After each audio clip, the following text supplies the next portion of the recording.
Doctor Baba Saheb Ambedkar open university.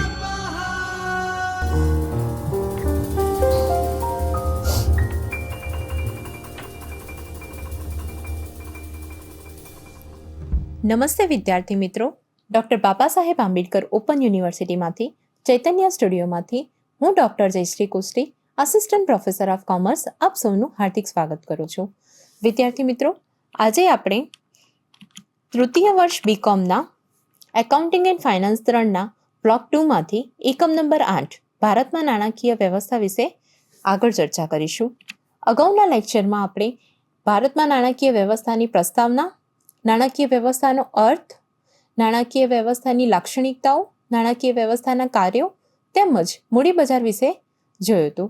આજના લેક્ચરમાં આપણે નાણાં બજાર અને ભારતીય નાણાકીય વ્યવસ્થાના વિકાસ વિશે ચર્ચા કરીશું. સૌપ્રથમ વાત કરીશું નાણાં બજારની. પ્રીવિયસ લેક્ચરમાં જોયું હતું એ મુજબ મૂડી બજાર શું છે? તો મૂડી બજાર એ કંપનીનું લાંબા ગાળા માટે જ્યારે નાણાંની જરૂર હોય તો તેના માટેનું બજાર છે.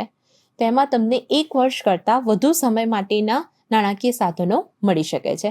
જ્યારે એના ઓપોઝિટ નાણાં બજારની વાત કરીએ તો નાણાં બજાર શું છે? તો નાણાં બજાર એટલે કે એવું બજાર કે જેમાં નાણાકીય મિલકતો અને 1 વર્ષ કરતાં ઓછા સમયની જામીનગીરીના વ્યવહારો થાય. તો મૂડી બજારની ઓપોઝિટ છે કયો બજાર? તો તે છે નાણાં બજાર. તો નાણાં બજાર કોને કહીશું? તો નાણાં બજાર એટલે કે એવું બજાર છે કે જેમાં નાણાકીય મિલકતો અને 1 વર્ષ કરતાં ઓછા સમયની જામીનગીરીના વ્યવહારો થાય.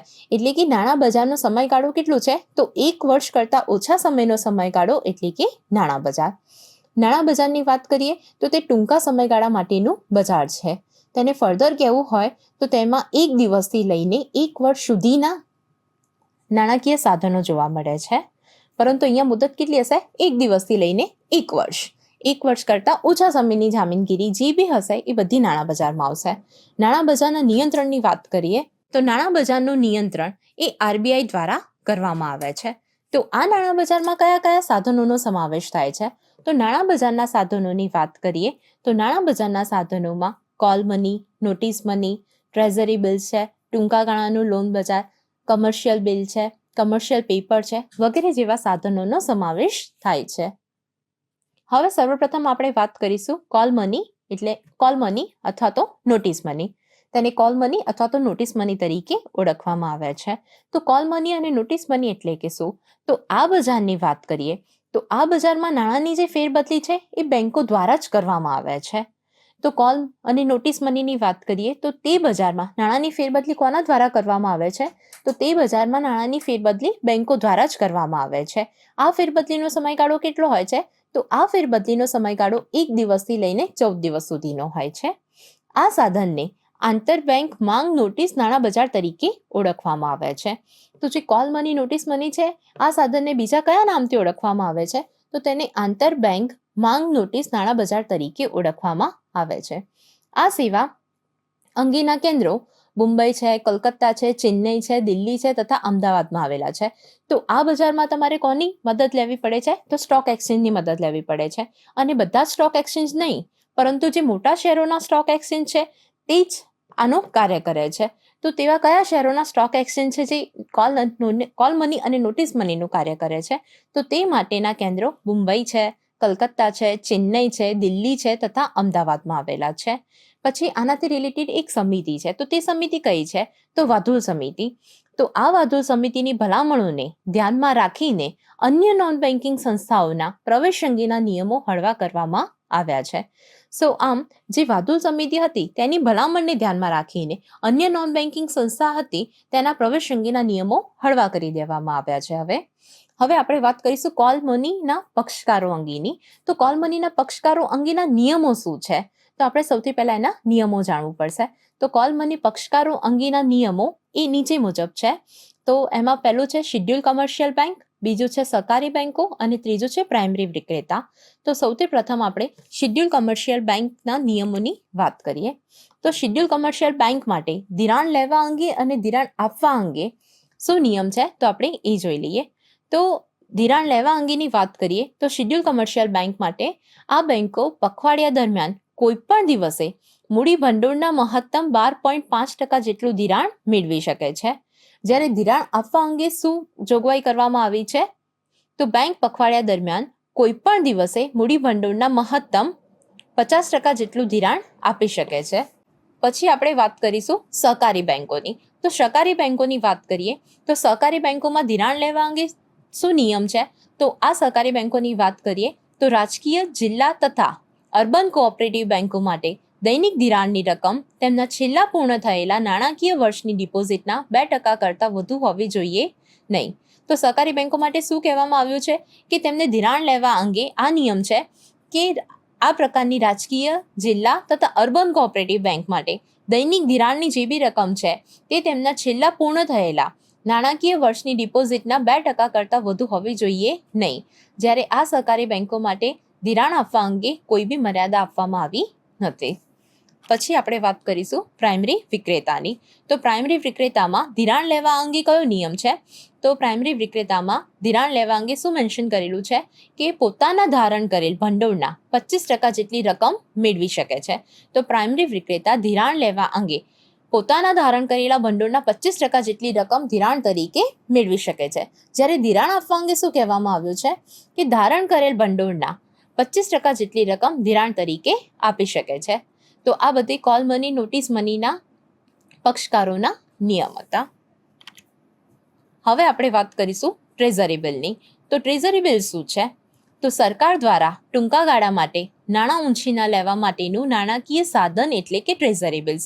તો સરકાર દ્વારા ટૂંકા ગાળા માટે, કારણ કે આ બી કયું સાધન છે? નાણાં બજારનું સાધન છે અને નાણાં બજારનો સમયગાળો જ કેટલો છે?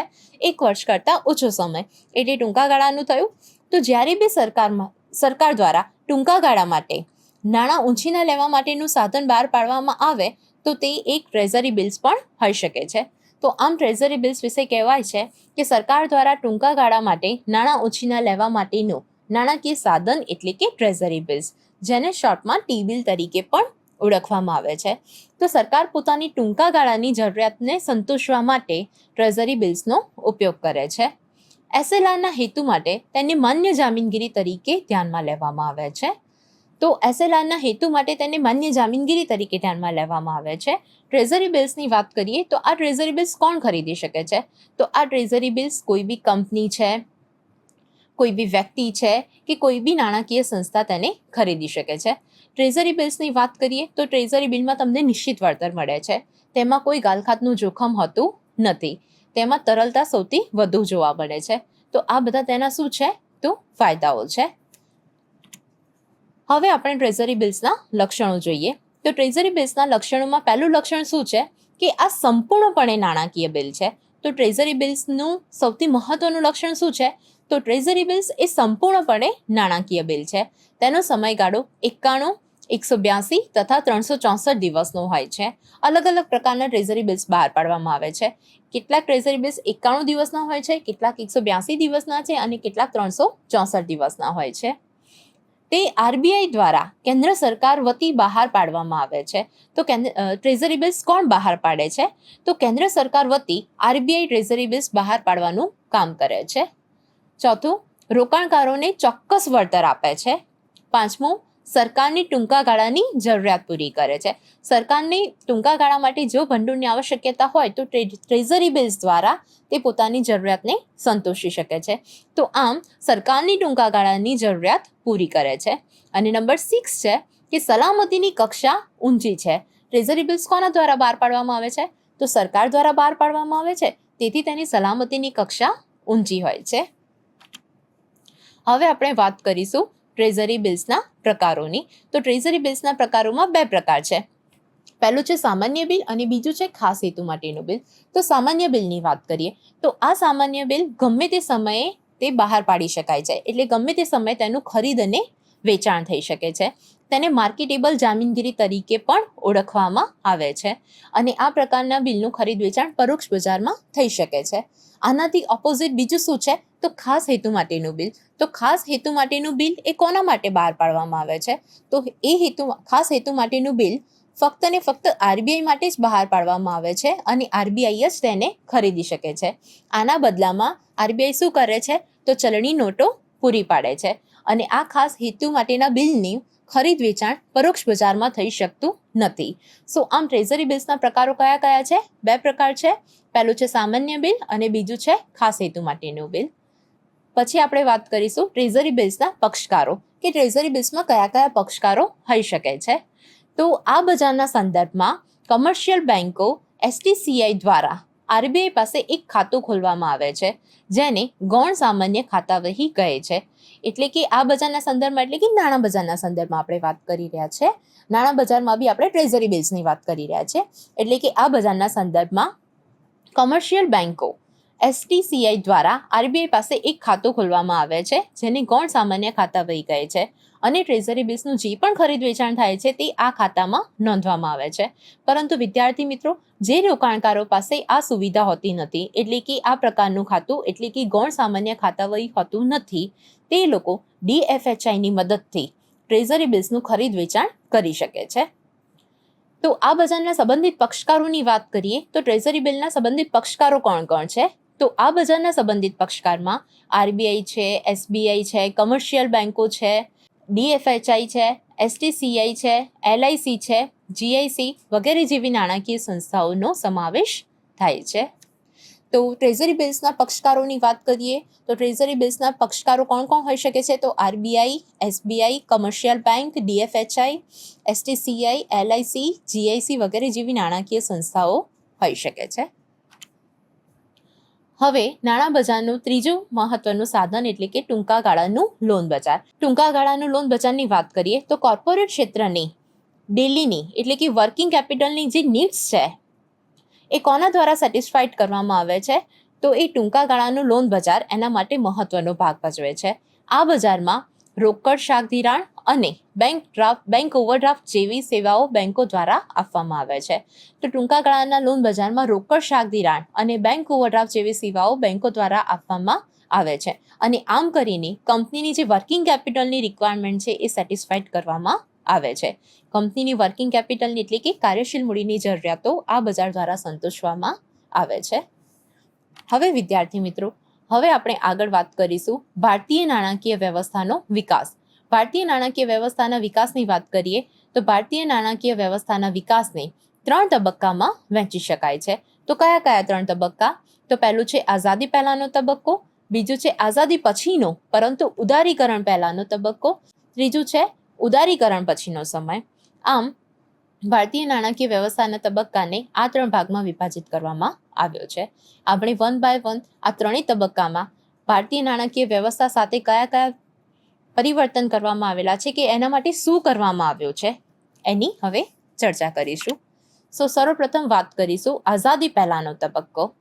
તો ભારતીય નાણાકીય વ્યવસ્થાના વિકાસમાં સર્વપ્રથમ છે આઝાદી પહેલાનો તબક્કો. તો આ તબક્કાની વાત કરીએ તો ત્યારે ભારતમાં કાગળ આધારિત વ્યવસ્થા અસ્તિત્વમાં આવી હતી. તો આઝાદી પહેલાના સમયમાં ભારતમાં કઈ વ્યવસ્થા હતી? તો કાગળ આધારિત વ્યવસ્થા અસ્તિત્વમાં હતી. ત્યારે ચલણી નોટો કમર્શિયલ બેંક દ્વારા બહાર પાડવામાં આવતી હતી. એ સમયમાં પેપર છાપવાની શરૂઆત bank of Hindustan, the general bank of Bengal અને બિહાર દ્વારા કરવામાં આવી હતી. તો આઝાદી પહેલાના સમયગાળાની વાત કરીએ તો પેપર છાપવાની શરૂઆત કોના દ્વારા કરવામાં આવી હતી? તો પેપર છાપવાની શરૂઆત એ bank of Hindustan, the general bank of Bengal અને બિહાર દ્વારા કરવામાં આવી હતી. આઝાદી પહેલાના સમયગાળામાં 1935માં RBIની સ્થાપના કરવામાં આવી હતી. RBI એટલે કે રિઝર્વ બેંક ઓફ ઇન્ડિયા. 1935માં RBIની સ્થાપના થઈ. 3 પ્રેસિડેન્સી બેંકોની સ્થાપના થઈ, પરંતુ આ સમયમાં બેન્કિંગ ક્ષેત્રમાં નોંધપાત્ર સફળતા ન મળી હતી. તો 3 પ્રેસિડેન્સી બેંકો કઈ કઈ હતી? તો bank of Madras, bank of Bombay and bank of 3 presidency બેંકોની સ્થાપના થઈ, પરંતુ આ સમયમાં બેન્કિંગ ક્ષેત્રમાં નોંધપાત્ર સફળતા ન મળી. 1917માં પ્રથમ વખત ટ્રેઝરી બિલ બહાર પાડવામાં આવ્યા. RBIની સ્થાપના પછી તેમને વટાવવાની વ્યવસ્થા પણ કરવામાં આવી. તો ભારતીય નાણાકીય વ્યવસ્થામાં વિકાસના તબક્કામાં જે આઝાદી પહેલા હતું તો આટલું પરિવર્તન લાવવામાં આવ્યું. હવે આપણે વાત કરીશું આઝાદી પછીનો પરંતુ ઉદારીકરણ પહેલાનો સમય. તો આઝાદી પછી ભારતના નાણાકીય વ્યવસ્થાનો ઝડપી એવો વિકાસ થયો. આઝાદી પછી પરંતુ ઉદારીકરણ પહેલાંનો એટલે કે 1991 પહેલાંનો સમયગાળો લઈએ તો એ સમયમાં શું કરવામાં આવ્યું તો લાંબા ગાળાના ભંડોળ આપી શકે તેવી સંસ્થાની સ્થાપના કરવામાં આવી. અને લાંબા ગાળાના ભંડોળ આપી શકે તેવી સંસ્થામાં કોની સ્થાપના કરવામાં આવી તો તેના માટે 1948માં IFCY છે, ધેન 1955માં ICICI તથા 1964માં IDBI જેવી સંસ્થાઓની સ્થાપના કરવામાં આવી હતી. તેમજ આના સિવાય નાણાકીય વ્યવસ્થાને નિયંત્રિત કરતા કાયદાઓ જેમ કે capital issues act, banking regulation act બહાર પાડવામાં આવ્યા હતા. તો આમ આઝાદી પછી પરંતુ ઉદારીકરણ પહેલા લાંબા ગાળાના ભંડોળ આપી શકે તેવી સંસ્થાની સ્થાપના કરવામાં આવી અને એ સંસ્થામાં કોનો સમાવેશ થયો છે તો IFCI છે, ICICI છે, પછી IDBI છે વગેરે જેવી સંસ્થાઓની સ્થાપના કરવામાં આવી. અને આ સિવાય નાણાકીય વ્યવસ્થાને નિયંત્રિત કરવા માટેના કાયદાઓ છે જેમ કે કેપિટલ ઇસ્યુઝ એક્ટ છે, બેન્કિંગ રેગ્યુલેશન એક્ટ છે વગેરે બહાર પાડવામાં આવ્યા હતા. હવે આપણે વાત કરીશું ઉદારીકરણ પછીનો સમય. તો આ બધા જે છે સુધારા એ ઉદારીકરણ પછીના સમયની વાત કરીએ છીએ. તો 1991માં કેન્દ્ર સરકાર દ્વારા નવી આર્થિક નીતિ બહાર પાડવામાં આવી હતી.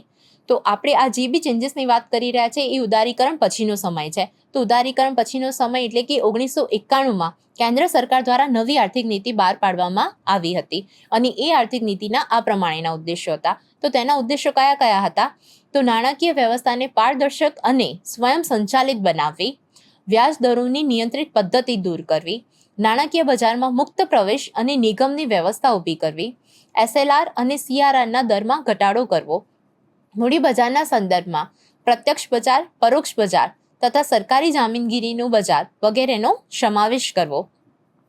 એના પછી 1992માં NSEની સ્થાપના કરવામાં આવી. NSE એટલે કે નેશનલ સ્ટોક એક્સચેન્જની સ્થાપના કરવામાં આવી અને કમર્શિયલ બેંક અને નાણાકીય સંસ્થાઓને નાણાં બજાર મ્યુચ્યુઅલ ફંડ અંગે મંજૂરી આપવામાં આવી. આના સિવાય વાત કરીએ તો 364, 182 અને 91 દિવસ માટે ટ્રેઝરી બિલ્સની જોગવાઈમાં અવારનવાર જરૂરિયાત મુજબ સુધારા કરવામાં આવ્યા. તો આ ઉદારીકરણ પછીના સમયમાં ભારતમાં નાણાકીય વ્યવસ્થામાં આ પ્રકારના ચેન્જીસ કરવામાં આવ્યા અને એ ચેન્જીસમાં મહત્વનું ચેન્જીસ શું છે તો 1991માં કેન્દ્ર સરકાર દ્વારા શું કરવામાં આવ્યું હતું તો નવી આર્થિક નીતિ બહાર પાડવામાં આવી અને એ આર્થિક નીતિ આ બધા ઉદ્દેશોની સાથે બહાર પાડવામાં આવી. તો આમ ભારતમાં નાણાકીય વ્યવસ્થાનો વિકાસ એ 3 તબક્કામાં ડિવાઈડ થયેલો છે. સૌથી પહેલો છે આઝાદી પહેલાનો સમયગાળો, બીજો છે આઝાદી પછી પરંતુ ઉદારીકરણ પહેલાનો સમયગાળો અને આ ત્રીજું છે ઉદારીકરણ પછીનો સમયગાળો. સો આમ સમયાંતરે ભારતની નાણાકીય વ્યવસ્થામાં ચેન્જીસ કરવામાં આવ્યા છે. તો વિદ્યાર્થી મિત્રો, આપણે આજનું લેક્ચર અહીં સમાપ્ત કરીએ છીએ. ફરી પછી નવા સમયપત્રક સાથે મળીશું. આજના લેક્ચર માટે આપ સૌનો ખૂબ ખૂબ આભાર. स्वाध्यायः